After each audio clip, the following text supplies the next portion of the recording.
আজকের এই প্রোগ্রামে তোমাদের হোয়াটসঅ্যাপের উত্তর দেব। এখানে হোয়াটসঅ্যাপ করেছ তনুশ্রী ভট্টাচার্য। তুমি লিখেছ যে তুমি কলেজ লাইফ থেকে ভালোবেসে বিয়ে করেছ, তুমি এমবিএ করেছ, তোমার হাজবেন্ড পিএইচডি করেছে। তোমরা একে অপরকে কলেজ লাইফ থেকেই জানতে চিনতে এবং একে অপরকে ভালোবেসেছিলে, মানে ভালোবেসেছো এবং জীবনে সঠিক জীবন সাথী বলে একে অপরকে মনে করেছো। তোমার শুভ জন্ম তারিখ লিখেছো 20 জানুয়ারি 1986,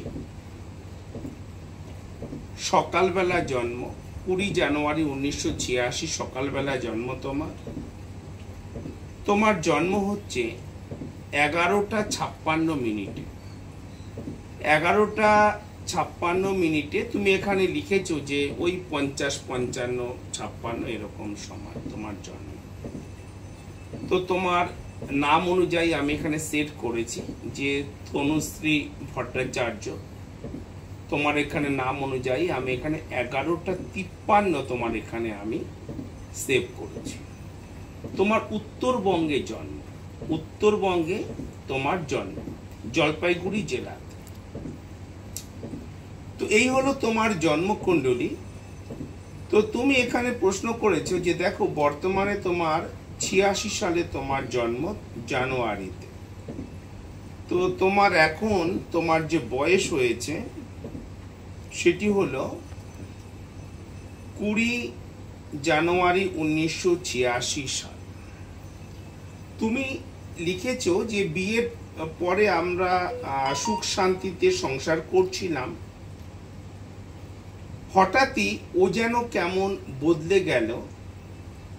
বর্তমানে আমাদের মধ্যে সম্পর্কের অবনতি হতে হতে এমন জায়গায় এসেছে যে আমরা একে অপরকে আর পছন্দ করতে পারছি না। আমার দিক থেকে ভালোবাসা এখনো আছে, কিন্তু ওর যেন সব ভালোবাসা কর্পূরের মতো উড়ে গেছে, কর্পূরের মতো উড়ে গেছে। তো কেন এমন হলো, কি হবে ভবিষ্যৎ জীবনে, কি এর সমাধান? আমরা একে অপরকে ভালোবেসে জীবন কাটাতে পারবো তো? আরো অনেক অনেক প্রশ্ন লিখেছো। প্রথমত আমি এই প্রশ্নটাতে ফোকাস করি যে ভালোবাসা কেন কর্পূরের মতো উড়ে গেল। তো এটা আমি সবার আগে আমি এখানে ফোকাস করি। তা তোমার জন্ম তারিখ, তোমার জন্ম তারিখ হলো, তোমার জন্ম তারিখ হচ্ছে 20 জানুয়ারি 1986।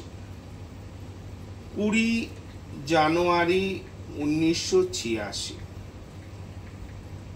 তাহলে আজকে তোমার বয়স হচ্ছে 37 বছর 7 মাস 5 দিন। 37 বছর 7 মাস 5 দিন আজকে তোমার বয়স। তোমরা একে অপরকে ভালোবেসে বিয়ে করেছো, কিন্তু সুখ শান্তি হচ্ছে না এবং খুবই সমস্যার মধ্য দিয়ে তোমরা চলছো। এখানে লিখেছো গত 9 বছর ধরেই সমস্যা খুব বেশি, আর গত 2.5 বছর তো মানে এর মধ্যে বহুবার তুমি বাবার বাড়ি গিয়ে থেকেছো, বহুবার পার্টি পলিটিক্স, আত্মীয় স্বজন, পাড়ার লোক সবকিছু এর মধ্যে তাদের সাথে বসে আলোচনা, মিটিং, এইটাকে একটা শান্তিপূর্ণ অবস্থান দেবার চেষ্টা করা হচ্ছে, কিন্তু হচ্ছে না। আর গত 2.5 বছর ধরে তোমরা মানে খুবই অশান্তিমূলক অবস্থা মধ্যে আছো। কেন, কি জন্য? দেখো এই হলো তোমার জন্মকুণ্ডলী, তোমার হরোস্কোপ। এই হলো তোমার জন্মকুণ্ডলী, তোমার হরোস্কোপ।